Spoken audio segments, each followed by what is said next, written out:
Hello，大家好，歡迎翻到嚟揾食兵團。嚟緊又到5月嘅連續假期，呢個時候一家大細翻深圳玩就梗係開心啦。不過呢啲日子過關一定爆晒人，如果係同小朋友或者係老人家去嘅話，就一定會有啲辛苦嘅。所以其實留喺香港玩都有唔同嘅地方可以去㗎。今日我就嚟到屯門，帶大家去唔同嘅打卡好玩地方。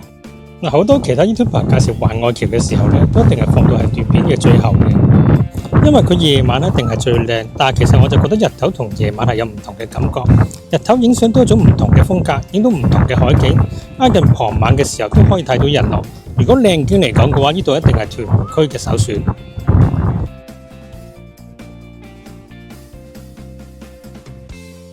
開關之後呢，都有好多唔同國家嘅遊客嚟影相嘅，特別日本同韓國都有好多靚女特登過嚟呢度打卡㗎。所以如果係台灣朋友睇緊呢段影片嚟旅行嘅話，都可以考慮嚟呢度啊。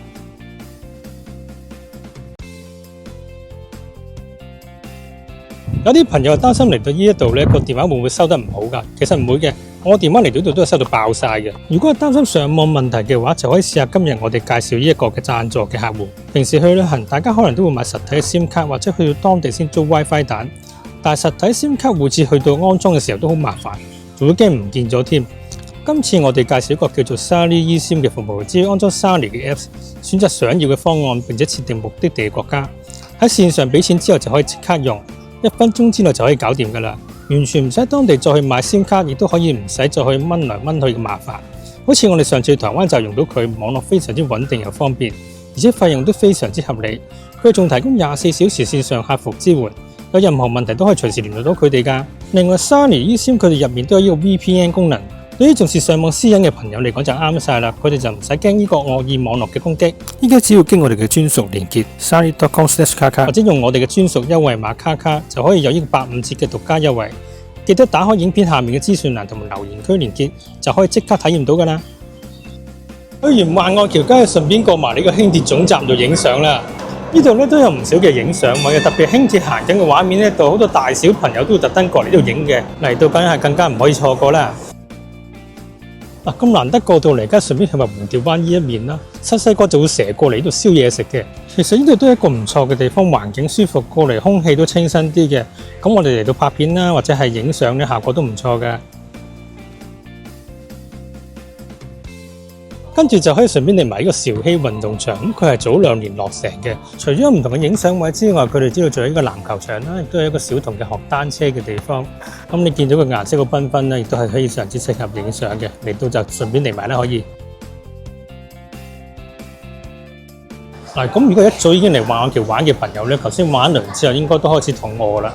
咁我就可以上嚟隔離呢個海翠坊，咁佢上面有唔同嘅餐廳啦，我就特別中意嚟呢個敏華冰廳嘅。跟住我哋就去到屯門市中心，成日聽人講屯門碼頭過去會好遠，其實去市中心搭輕鐵都係15分鐘左右就去到㗎啦。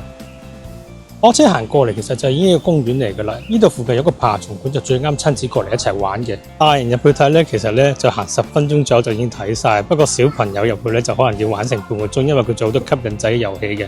咁睇完之後，如果開始已經覺得攰嘅話，就可以過去屯門市廣場度食嘢。其實行過去都係好方便嘅啫，呢度行過去都係5分鐘左右就到㗎啦。屯門市廣場大家都去過，梗係冇乜好介紹啦。不過唯獨是3樓呢度有一間呢食 pancake 嘅網紅店咧，就好受歡迎嘅。我平日去過都坐半滿，今日隔離梗係滿晒啦。不過今日得我自己一個男仔嚟，阿 Ice 同埋阿 Les 又唔喺隔離，咁我就費事食呢間啦。我都係揀啲其他嘢食，休息完之後再去其他地點。好神奇地，原來呢間戲院仲喺度，我都好耐冇過到嚟，又係細個會成日嚟睇戲嘅地方。最後我都趁傍晚返嚟屯門碼頭環外橋呢面嘅，咁夜晚個景色真係唔同晒，無論咩角度影都可以影到好有詩意嘅感覺。不過嚟嘅話就真係要把握時間，因為佢由傍晚到大概6點3啦，到係7點半呢段時間影係最靚。如果唔係佢就突然之間天黑晒，黑得好快，到時就影唔到嘢㗎啦。咁就翻嚟咧，同一樣景色，但係就完全唔同晒感覺。咁如果時間唔急嘅話，其實我覺得同朋友嚟喺度慢慢吹住海風，買幾罐嘢飲，坐喺度傾下偈，之後再出發食飯都唔錯嘅。所以啲人雖然話屯門碼頭好遠，但係其實我覺得絕對值得要嚟嘅，因為呢度嘅畫面夠晒靚，你又唔使好似行山咁要行好耐先去到嗰個打卡位，呢度隨便嚟到嚟試第一個位都可以影得好靚嘅。今日就同大家介紹到咁多先，中意呢條片嘅話可以 like、comment 同埋 share，我哋下次見，拜拜。